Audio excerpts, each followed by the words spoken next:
The Great Tōhoku Earthquake and the Japan Tsunami, 2011. It was the afternoon of March 11, 2011 when northeastern Japan, a region accustomed to the subtle tremors that shake the islands from time to time, was shaken in a way it had never experienced before. The sky was clear and the day was going normally when, at 2:46 p.m., the ground beneath the feet of millions of people began to vibrate.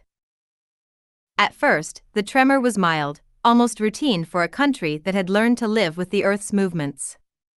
But in a matter of seconds, the vibration turned into a violent shaking, as if the world itself had decided to break free from the moorings that held it in place.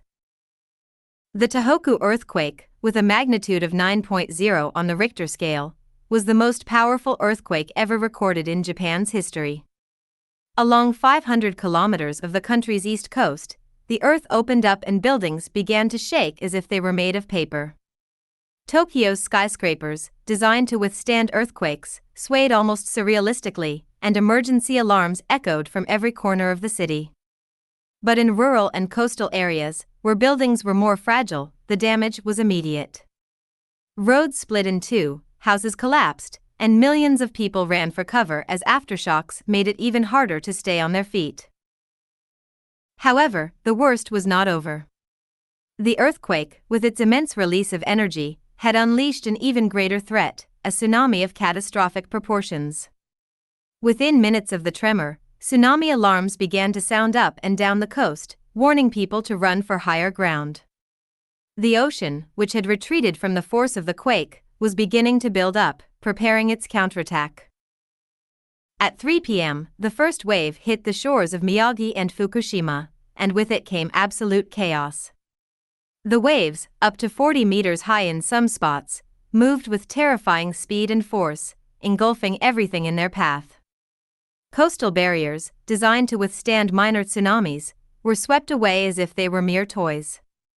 In a matter of minutes, entire towns disappeared underwater. Sendai, a major city in the Tōhoku region, was devastated. The water swept away cars, boats, trains and houses, transforming streets into muddy rivers. The current was relentless, and people who failed to escape in time were carried away by the tide without a trace. The images coming in from rescue helicopters showed apocalyptic scenes, entire neighborhoods floating in the ocean, fishing boats stranded on the tops of buildings, and huge mountains of rubble where cities once stood. The few people who managed to escape described a deafening sound, as if the sea was roaring with fury, claiming the land for its own. Many of the survivors, trapped on rooftops or nearby hills, watched helplessly as their homes, their entire lives, were swept away by the immeasurable power of the ocean. But the disaster did not end there.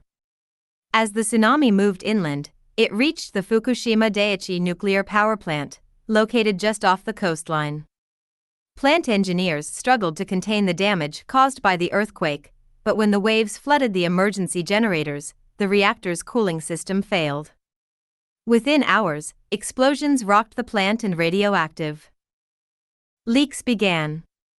The area was quickly evacuated, but the damage was done. A nuclear disaster was unleashed, releasing radioactive material into the air and contaminating large areas of northeastern Japan. The scenes that followed were of desolation and despair. More than 470,000 people were left homeless, sheltering in schools, gymnasiums, and makeshift temples, while authorities desperately searched for the missing. The death toll rose daily, and despite the heroic efforts of rescue teams, many lives were trapped under the rubble or swept away by the raging sea. In the end, more than 18,000 people were dead or missing. The aftermath of the earthquake and tsunami was devastating.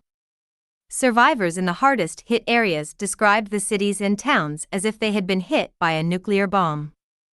Mud, wreckage of houses, overturned cars, and uprooted trees littered the landscape. Meanwhile, the Fukushima disaster continued to worsen, and tens of thousands of people were displaced from their homes due to the risk of radiation, many of them never able to return.